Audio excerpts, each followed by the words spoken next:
Herman Hoppes book, Democracy, the God That Failed, natural order and monarchy being superior to democracy. And I think it was Churchill that quipped something along the lines of, it's democracy is what the best system we have or something. And Hoppe obviously disagrees with that. I think that any system, it has the capability of being an abject failure. At the bottom of everything is engagement, and every system has its pros and its cons. But if there's some fundamental principles that aren't understood by the general population, then the general population can always be exploited. I think it's fair to say that certain governmental systems or certain societal systems are more prone to that than others, perhaps, or at least safeguards aren't in place. But plenty of times in the past, there's plenty of historical context for systems that have had protections in place, and those have systematically been sort of chipped away at until they don't exist anymore or they're ignored. And so, it's. I think that the fundamental issue here is education and an understanding of what natural law is, what natural principles are, and that's something that isn't taught. And because of that, of course, we leave ourselves open to all kinds of exploitation. If I can just go back one to the idea of democracy as it's presented now, I don't think anybody sincerely suggests that the form of democracy that is espoused in the modern Western world has anything to say about democracy to suggest that it's a good system, unless they're actively trying to use that system to control the people within it and to make money out of it. I mean, that is effectively what it is. I don't think any serious political philosopher over the ages has ever put forward democracy as we now regard it as being a sensible system by which people should live their lives. And when one looks at the way it's rolled out, well, the way it's practiced in societies like the United Kingdom or the United States, and then the suggestion that that model should be sort of gifted to countries that are in, say, South Asia or the Middle East is totally absurd, I would say, because in supposedly enfranchising people, in actual fact, all you're doing is imposing a system of daylight robbery. We were talking about the National Health Service on the most recent News Extra program that Mike and I were on together, and people obviously have different views about it, and I don't want to get dragged down that rabbit hole, but the fact of it is that the National Health Service costs over £200 billion every year now. And for what? But that would not be possible without the system of supposed democracy that we have now, which is in effect saying, well, you get to vote, and because of that, we're going to take all your money. So that's a pretty bad place to start. Going towards the idea of monarchy, again, I would suggest that it's a false binary, and I have to be careful what I say here because of the way in which we're covering the devolution agenda. But to my mind, the idea of a population as large as that of the United Kingdom, which is approaching, as far as we're aware, about 70 million people, the idea that that number of people should be under, well, control is not the right word perhaps, but under the government or governance of one individual is, again, ridiculous. So the suggestion that it's either a sort of representative democracy, which of course it isn't, or that one person can in any way have some sort of oversight or consideration for or regard for that number of people, again, is ridiculous unless there is actually a system that operates consistent with that. So that at every lower level, there is a coherent system by which people receive the benefit of the monarch's benevolence or wisdom or whatever it should be.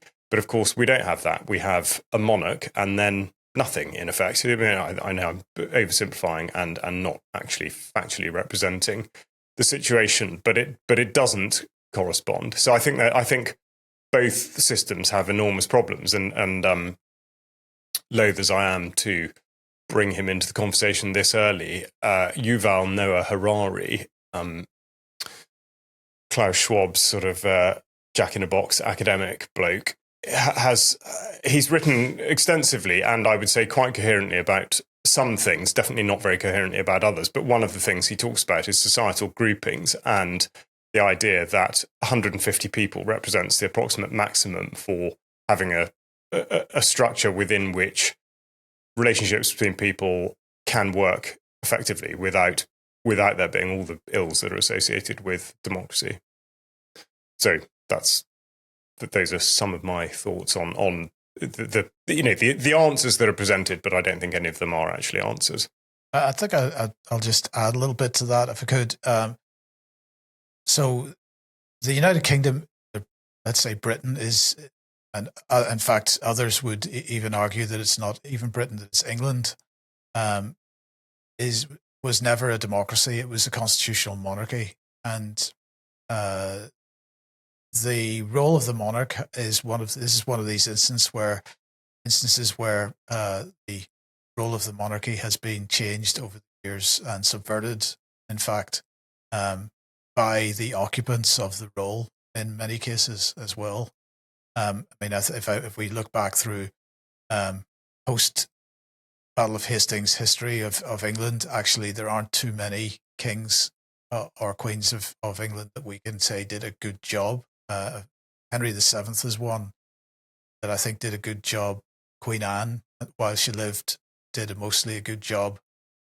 But the role of the monarch was to, and once we became a constitutional monarchy, was to do that, to uphold the constitution and act as a limit on the excesses of Parliament, and that's something that has been long since forgotten by the current incumbents of the position. So I've from a constitutional point of view, I've been quite in favour of monarchy in the UK, not at all in favour of the royal family, because they are not doing the job, and in fact they're so caught up in their own personal political machinations, particularly around environment and climate change and these kinds of things, that they long since forgotten what the role is supposed to be. So, and it's the same in the United States. Okay, their constitution was created, as you say, and didn't sort of develop naturally, but it was created out of what they perceived to be the best aspects of constitutions in Britain and France in particular, which you could argue developed naturally over hundreds of years. But all the protections that constitution, that when the founding fathers wrote that constitution, they put protections in to try to limit the ability of future governments and future federal powers to the kinds of excess that they perceived they were likely to enter into, and those limitations have been systematically chipped away at in both countries, in the UK and in the United States, so that they don't basically exist anymore. The constitutions of both countries are ignored, and of course in Britain the constitution is ignored because people say there isn't one, because it's not in one place, and it's complex and it's hard to follow and so on. But of course, something which has developed and evolved over, since basically certainly 1,000 years, is naturally going to be complex and difficult to understand. But that doesn't make it wrong. We got to remember we don't live in a democracy, and the term democracy, as I think we've sort of mentioned, is I think we can say it is 180 degrees from what it should be, really, as Charles has said. So, lots of people are looking at monarchy as being something dangerous because it's power in the hands of one person, but not necessarily. It can be the role of the monarch, as it's supposed to be in the UK, is one of being aware of what the limitations are on on the executive in the country and protecting the people from that. And that is that's in the coronation oath and consistently ignored by monarch after monarch. So upholding the laws and customs of the country is something that is the core role of king or queen. It's been adhered to for a long time. At the risk of falling into the logical fallacy of the no true Scotsman argument, there hasn't been a real democracy or there hasn't been a real monarchy, but still striving towards something is better than simply brushing it aside. A monarchy is superior historically to democracy, and I think the sort of idea that monarchies are just sort of this King Joffrey idea from Game of Thrones, where the king just wants to kill everybody. I mean, it's more that's more in the realm of fantasy than reality. Because if you think of natural order emerging, like you'll have a family that settles on a piece of ground, and they decide they're going to farm it a bit, and as it expands slightly, they might need a bit of help, and so they'll get some people from, I don't know, neighboring town or something to come and help them. They might offer them some perks to stay on the property, and then over time it builds and it becomes something, but it still belongs to the family, the farmer himself. Yeah, but historically, if we look at the history of all this, we've seen a number of styles of monarchy in England, for example. We've seen the I mean, this is probably an oversimplification, but nonetheless, it gives an idea. We've seen the sort of really unpleasant dictatorial monarchy that it believes that they own everything and therefore they are in complete control and can do what they like, and they are the sort of King Joffrey figure from Game of Thrones. We have seen that in the past, but we've also seen weak monarchs that are totally manipulable, and you end up actually with more or less the same type of outcome. Henry VIII would be a great example of that. The people around him played him left, right, and center over the fact that he couldn't have children, and you sort of see an expression of how he was totally subverted in his own mind by this. There's a if you go to the Tower of London, there's a suit of armor from Henry VIII's later life, and it's got this massive bulge in the crotch area because he was clearly trying to imply that he was an extremely virile person and that he still was able to do it, sort of thing. But that just, to me, when I saw that, it came across to me as someone who was actually quite, from a mental health point of view, not quite all there. That he needed to make that kind of demonstration, and so he was completely manipulated in many ways by many, many people. And on the other hand, as I say, we have had some strong leadership from monarchs, Henry VII being a good example of it. So it's a bit of a lottery with what you end up with. At the same time, so I take all your points. You're absolutely right that type of thinking is something that is a feature of monarchy, but it relies on person occupying the post being able to think that way and to having the personal strength to follow through on it and not fall into the sort of psychopathic mold that we've seen from many monarchs over the centuries. I think Louis XV was also considered fairly weak. Maybe. I can't quite recall, actually. But what I would like to say, first of all, I'm feeling a bit left out because I don't even know what Game of Thrones is. But I do have another. It's a detective story, okay, Charles. Yeah. Let's not get into that. But I do have a cultural reference, which I think the audience will engage with on a far more profound level. Let's say.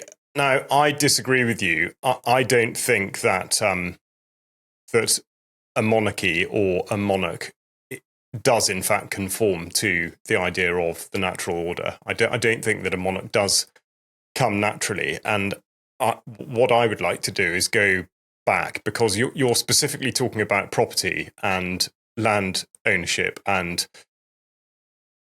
people belonging to a particular bit of ground or the ground belonging to the people. And I think it's a very, very interesting thing. And my belief is, in fact, that this rot, as I would describe it, started with the agricultural revolution, the first of many agricultural revolutions, in that people had, as they still do in quite a lot of parts of the world, moved according to where there was food, exactly like migratory birds or animals do.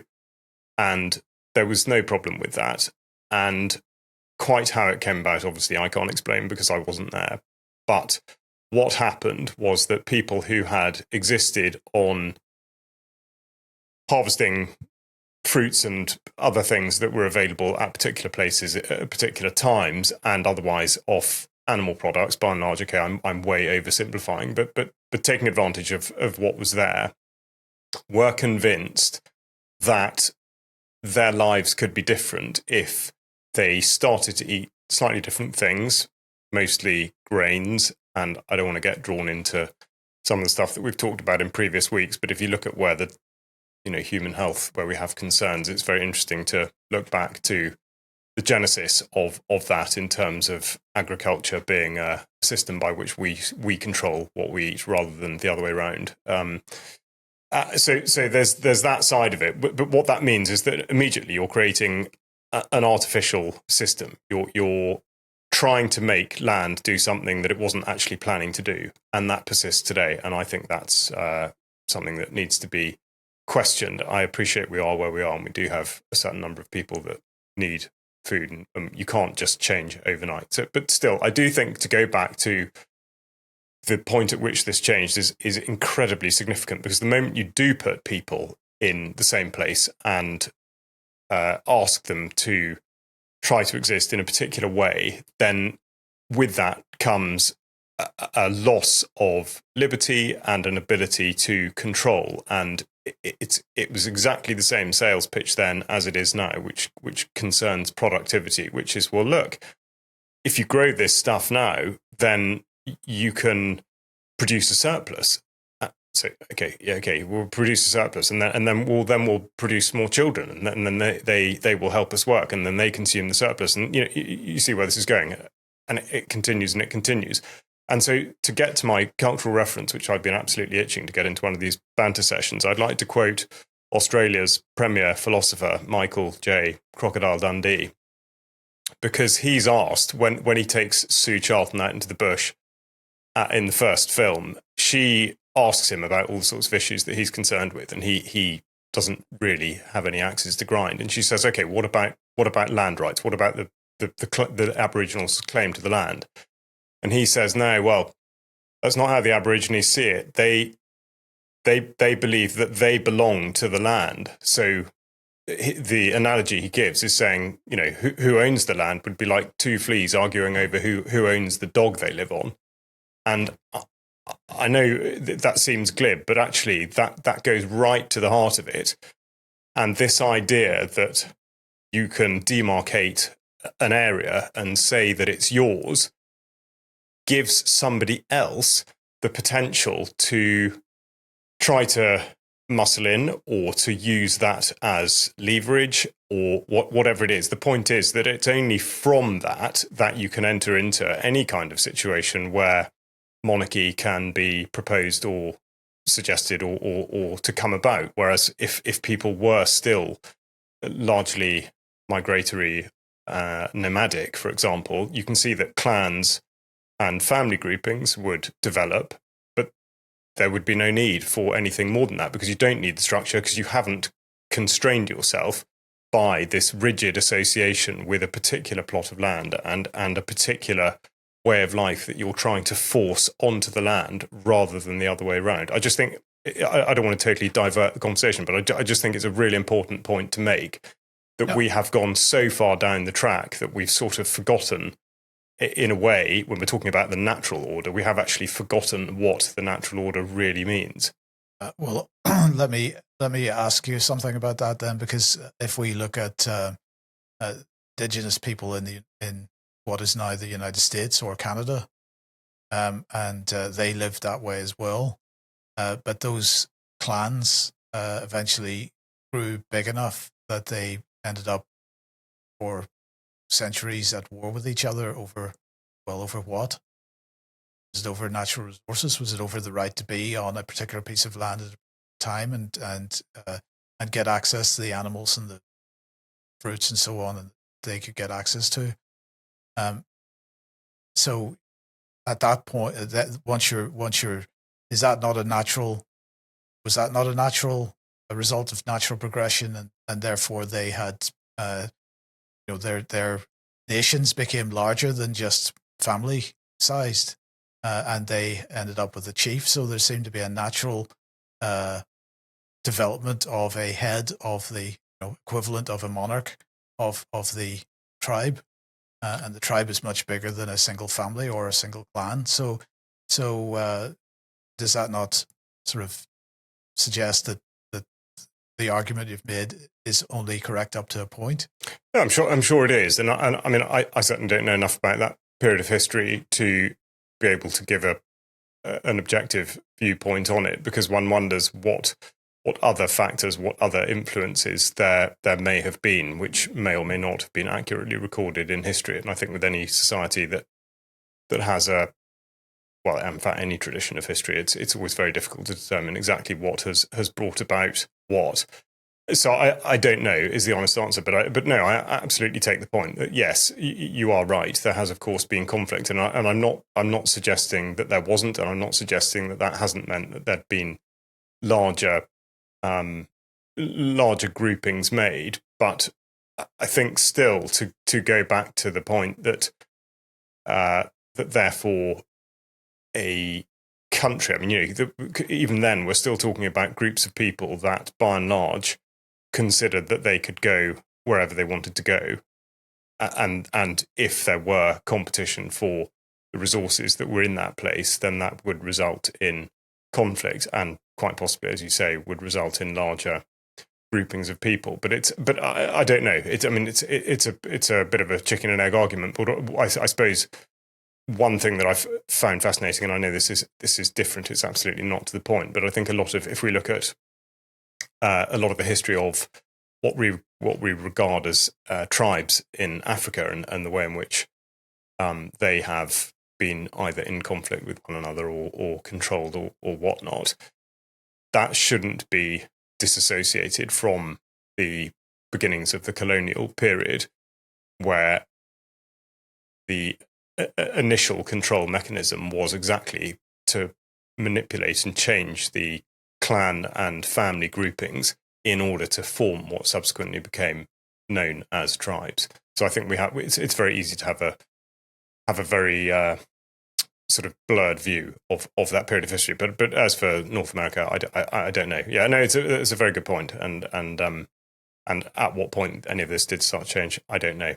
And you see, the other thing, Jerm, is don't want to necessarily take this conversation down a blind alley, but if we're talking about natural order and we're talking about what is natural, I do wonder about this whole discussion about human activity and what's natural and what's artificial. When if we say that we are natural in the sense we've evolved over time to what we are, at what point did it become normal to assume that everything that we produce is somehow artificial because it came out of our brains, which are natural? So I don't know whether you want to go in that direction, but I think this would be worth having a quick discussion about. I'd be interested in Charles's view on that. Let me just quickly apologize. I have some serious rain coming onto my roof, so if it's coming through, it's you Charles, now. It's my turn this time. Sure. You may as well just blame me. I always come back to a farming scenario, an agricultural setting, because that is the heart of civilization. It is farming. And everything that's built on top of that is effectively centered around the agricultural setting. Of course, now, as we head towards sort of like a technocratic future, agriculture is on the outskirts. It's no longer the center. Yeah, well, yes. just to sort of split hairs, I mean, is it actually a farm, or is it a source of food? Because it's quite fascinating how if say one takes the incredible range of documentary series that David Attenborough has produced over the years, and how as time has progressed, the climate change narrative has been woven more and more into his script, and actually has become the only point of producing any of his stuff, as far as I understand, in the most recent thing. But I do remember watching one of his things quite recently, or it might not have been a documentary, but anyway, he was talking about, it was actually not dissimilar to what Alan Savory talks about in terms of rehabilitating desolate plains or areas of land that have had major vegetation loss, and rehabilitating them via livestock. I mean, not necessarily what we might regard as domesticated livestock, but with animals. And Attenborough makes the same point, except that he is specifically saying, and then that's it, they must never be touched. Whereas, of course, at the point, going back to the sort of early days that we're talking about, where there were animals there which people would have eaten, but in such a fashion that there would have been no harm to that population in terms of its ability to maintain its levels, or indeed increase its levels. And if they increased to a certain point, then presumably some of that herd, or the entire herd, would have moved elsewhere. But of course, with Attenborough now, that's not how you regard it. It's just sort of, it just keeps going, and humans never get the benefit of it. So yes, a source of food, because I think for us to imagine that food can only come from agriculture, as in practices where we are controlling the meat or plant resources, I think is wrong. When you look at, okay, I live in the countryside, but there is so much food that is just there without you having to do anything about it. So why on earth do we ignore all of that? Sorry, I don't mean to be too pedantic. I mean, I do mean to be quite pedantic, but not too pedantic, hopefully. Because the reason I mention it is just, again, it's this whole idea of natural, and the difference between, well, if we can do it, is it natural? And so we're introducing the idea of cooperation, really, because, of course, your city-state you've just referred to, and that cannot work unless some people are going to do such and such a thing in order that other people are fed. I mean, otherwise, why on earth would you go and live in a city? I mean, there will be a little bit of food given what I've just said, but there will basically be no food. So that's an element of it, and I think this is what Ben Rubin and Will Keats' recent discussion on this issue on the natural order was fascinating, in bringing out this idea that, in effect, you may do absolutely anything until such point as it impacts on somebody else's life. But of course, the twin aspect of that is this idea of cooperation. But the reason that all that food that you're talking about is left on the trees, as it were, is because it comes back to the original point of engagement by people, because people want to just sit in front of the television and be entertained rather than take an active role in their lives. The reason that systems of government collapse into corruption and despotic treatment of individuals is because individuals make the wrong choices. And if food is being left on bushes and trees that's growing naturally and is available, it's because we don't want to spend our time doing that. We want to spend our time watching Game of Thrones. Yeah, well, this is it, and this goes back to whether it be a constitutional monarchy or some variant of democracy or whatever. Effectively, there's always two different things. There's the system as we find it and as we can fault it over the years, or there's the system as you can design it on paper, which, as the jokes always go about socialism or communism, it never ever works out like that. But does that mean that we should stop aspiring to be able to do it? And that relates exactly to the production and consumption of food, and indeed this whole idea of whether something is natural because it's possible.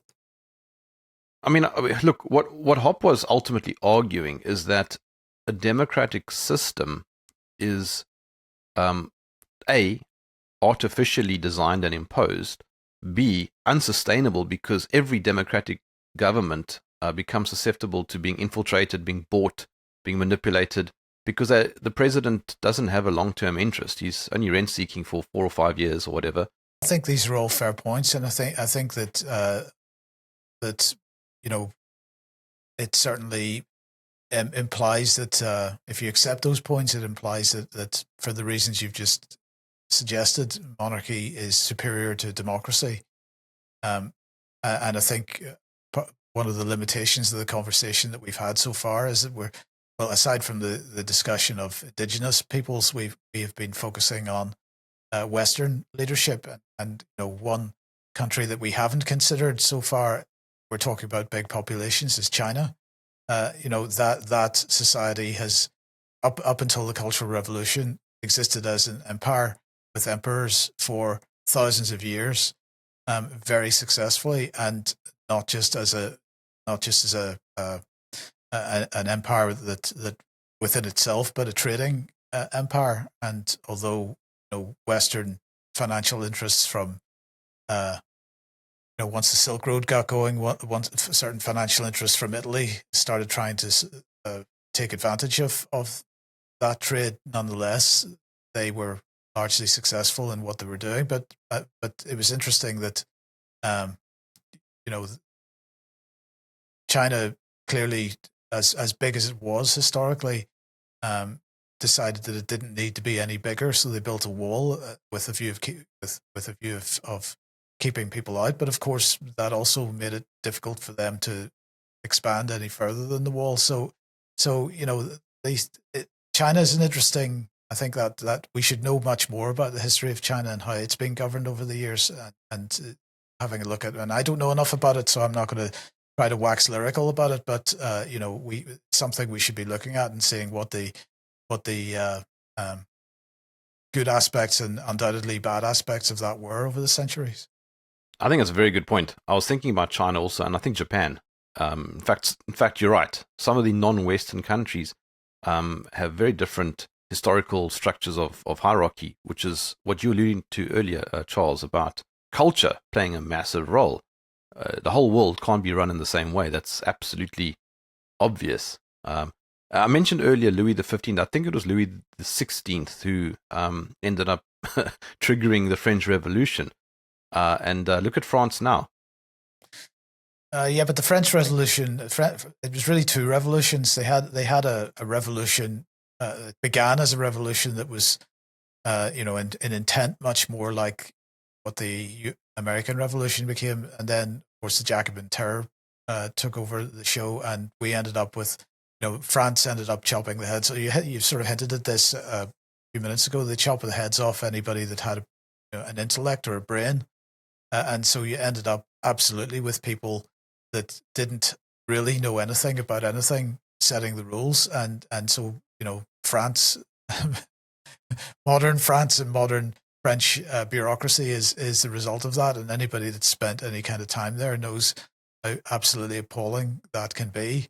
And of course, France exported that to other countries, North Africa and Lebanon and so on, and and Syria, and they exported that way of doing government, which anybody that's lived there, Vanessa will tell you what those countries can be like in terms of just trying to get things done. How the French Revolution ended up and what came afterwards is a good example of when you when sort of the populist mob ends up taking control. It doesn't necessarily work. But there is a pattern. You mentioned China a moment ago, and the States is similar. As soon as you have a population that is very big, it goes beyond a certain size, what happens naturally? They start federalizing. I think direction of travel is important here. I think if as populations grow and they self-organize, bottom up, then you choose if you're if you're sensible and clever about this as a group of people, you will choose the best people to be taking on the sort of leadership role. The difficulty comes, as we're seeing in the UK, with this so-called devolution process, when the efforts to create these structures come top down, and that is when you start to see the autocracy coming along and saying, right, don't worry, this is all about bringing democracy to the local level and making sure that you get to no, that's not how it works. This is about bringing centralized control to the local level and making sure that locally the central controller has the right puppet in place.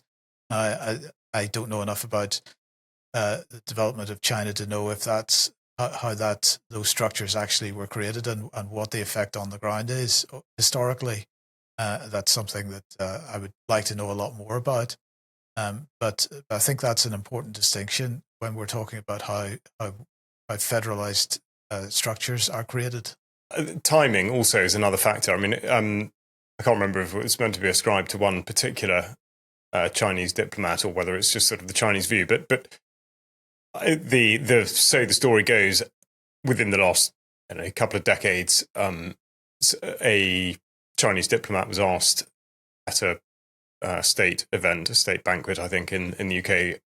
He was asked his opinion of the results of the French Revolution, and his reply was that it was too early to tell. And it's sort of often reported as though it's a funny one. It's not funny. I mean, I think it's completely serious. And all these societies that we talk about, whether they be defined by the idea of an ethnicity or nationhood or a state, they're all at different points in the various cycles they go through. And I think that's a really important point to make, because yes, I would agree with you that you can absolutely point to examples to reinforce your point about a federalist approach to this, that, and the other. I would say that what we're seeing in the United Kingdom at the moment is being sold as that, but completely missold. It's absolutely the opposite. And the point about society, let's say in the UK, is that we are at we're at a certain stage of this iteration of our civilization, if you will, that means that we are prone to or unable to do, or the conditions are set for something that they may not be ripe for in even France or China or the United States. And I think there are some very interesting. I mean, this is something I would like to look at more. But to look at the indicators, what are the associated factors with the sorts of things that we're talking about? And one of the things that springs to mind, which again I would like to investigate much more fully, is talking about culture, but particularly the way it expresses itself in art form. And this is something that Camille Paglia, the academic who's been controversial over the years, but this is something that she talks about a lot, how the art of a civilization indicates at what point that is. And there's every suggestion that our, certainly British, Western, whatever, civilization is absolutely reaching an end point. I'm not saying the end, but an end point in this cycle because of the way that this art expresses itself. And she says typically that it brings out themes of, say, androgyny, or the idea that the male form is somehow pathetic, as compared with, say, the types of sculpture that Michelangelo was producing, of strapping muscular men and that kind of thing. So it's just those sorts of things are really interesting, not taken in isolation, but looked at alongside all the sorts of things that are happening politically in civilizations. And we talked about this the other week, actually. I was talking about Brits getting tattoos of stuff that they just simply don't understand. Whereas if you think, let's look at the former Soviet Union countries where there is still this ideal of the sort of perfect specimen. I mean, the propaganda posters, which go back many years and are in a way sort of laughable, but actually they do still mean something. And I think we've gone way beyond that now in the UK. So, but I think all these things are really related, and we should bear the whole situation in mind, not just what we might describe as the sort of political element of it. There are so many other factors at play, because if you don't consider the other factors, then you can't see how the population has been either brainwashed to ignore or go along with something, or indeed motivated to change it. Gavin McInnes has often said that everything is downstream from culture. And I think that kind of echoes your sentiment to some degree, Charles, that politics is not upstream from culture, but in fact it is downstream from culture. And this is why but Jerm, yeah. that's a really interesting point, because the question, because if we're talking about natural order, the question is, does culture develop naturally, or is culture manipulated? And to follow on from Charles's point, when we're looking at the artwork that's being produced at the moment, and in fact you look at academia as a whole, this has such an influence on culture. Not only because what follows from what's being taught in academia is scripts for television shows, it's scripts for plays, it's the type of art that we're seeing, and maybe perhaps it's a feature of a collapsing society that culture becomes something which isn't an expression of that society, but is used as a mechanism of control in and of itself, right? And I think it's important to acknowledge that. Yes, I mean, sure, I agree, but I also still think that historically, everything was downstream from culture, and that culture did emerge. If you consider the Zulus, for example, right, they emerged out of the various Bantu tribes in southern Africa. And now here's what's interesting. They maintain their culture thanks to their sort of monarchical structure. So my question is whether that is because of democracy, or whether it actually even matters what your system of governance is, because so this is a question I suppose we're asking in this whole discussion: is democracy in and of itself such a weak system that it naturally collapses under its own weight, or is it that no matter what your political system, at some point, as people stop paying attention, or they relax their guard or whatever, the parasitic class moves in, and perverts it to its own ends. And I think the problem here is that and we can discuss whether this is part of the natural order or not, whether there is naturally a minority within the human race which is parasitic by nature and psychopathic by nature, and that they will always move in and take control. And once that happens, then whatever your system of governance, you see the devolution of our culture, of our societies, and the tendency towards conflict and disgraceful treatment of individuals. Sure, and I think you're correct. But I mean, if you think about our understanding of modern democracy, I don't think any democracy has somehow led to more prosperity and freedom over the last 250 years or so. Consider the civilizations that have had the largest historical impact. You mentioned China, for sure. I mean, they were around for thousands of years, and as you said, successful. And I think the Roman Empire too, and that also wasn't really democratic. But I mean, okay, that's a whole different discussion. But part of its collapse is linked to its desire to constantly expand. Yeah, it's a really interesting point. When considering the natural order and the constant requirement to search for equilibrium, like any system. And I think the point about the prevalence of, say, psychopathy is fascinating, because I think this is where a lot of people come unstuck, perhaps, in that we, in this discussion here, the three of us would have, as articulated by these conversations, broadly overlapping worldviews, and yet they are very much discordant with the majority of people who are out there because they have been conditioned, I would say, to think a particular thing. I don't think there's anything natural about that. I think these are thoughts that are introduced via all the mechanisms that we talk about, whether it be subverted democracy or culture that's been, again, subverted.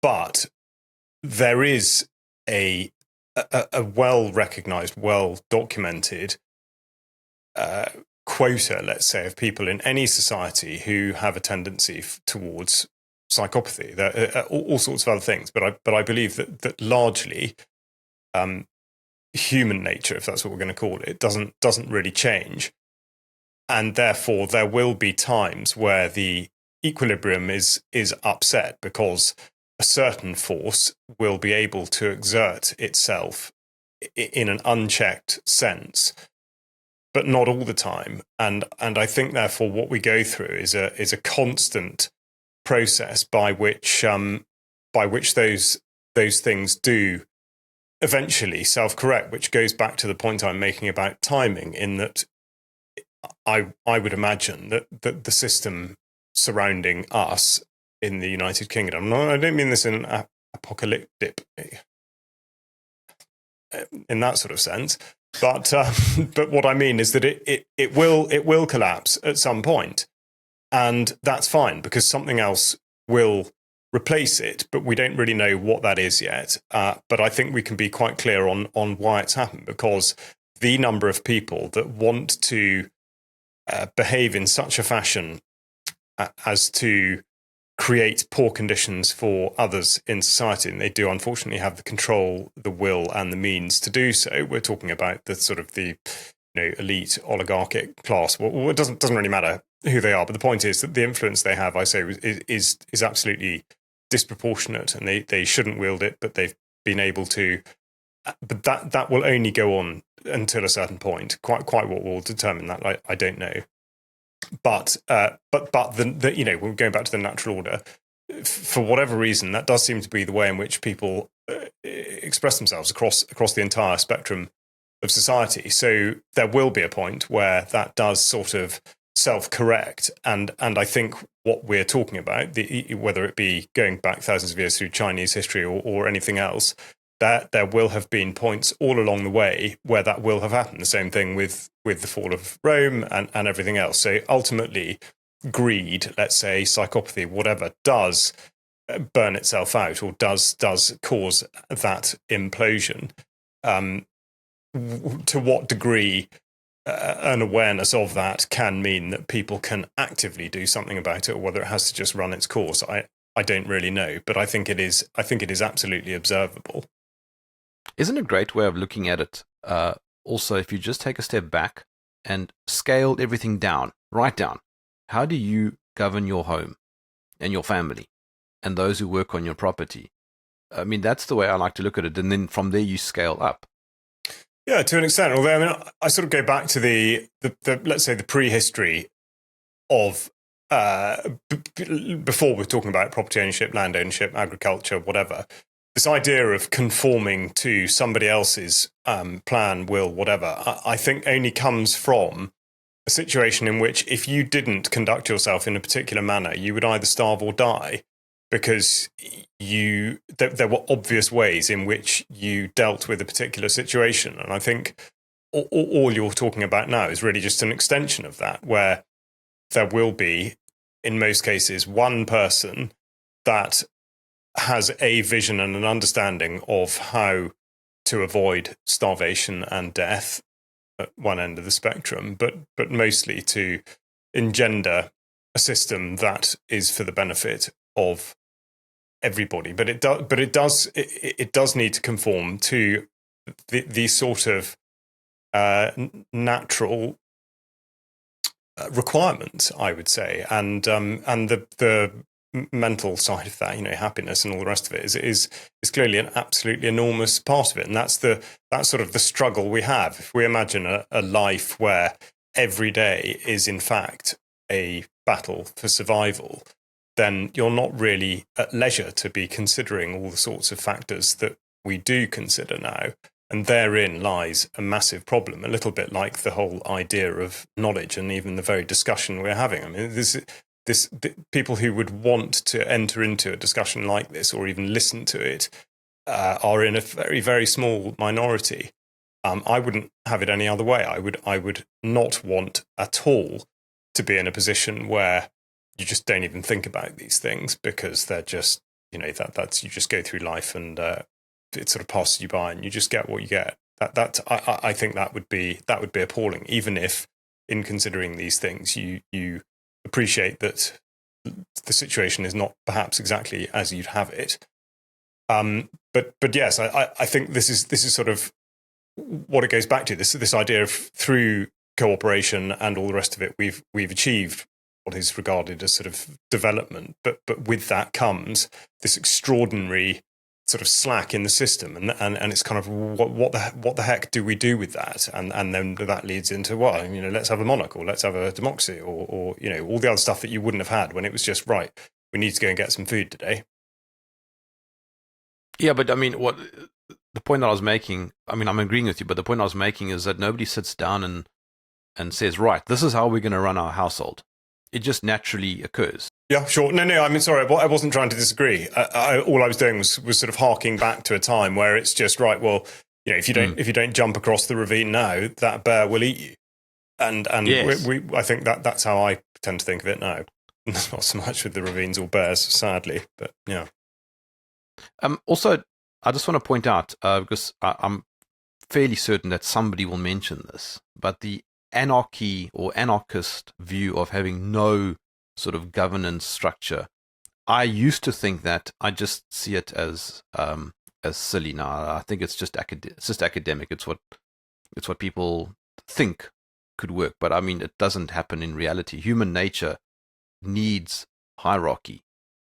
Well, I think that goes back to the "we are where we are" bit, and so it's largely a hypothetical. But I think I would say there's a pretty strong case for it in conditions where there's, if we talk about what the Will Keats proposition that you're at liberty to do whatever it is you would like to do until that encroaches on somebody else's ability to do the same. And if people are in such a situation where there is an availability of land, resources, etc., and therefore there is no need for people to necessarily come into conflict with one another, I can see exactly how that would work. And that, I mean, I don't mean to just turn this into a kind of cyclical conversation, but I do think that there is absolutely a way in which that can work without there needing to be any sort of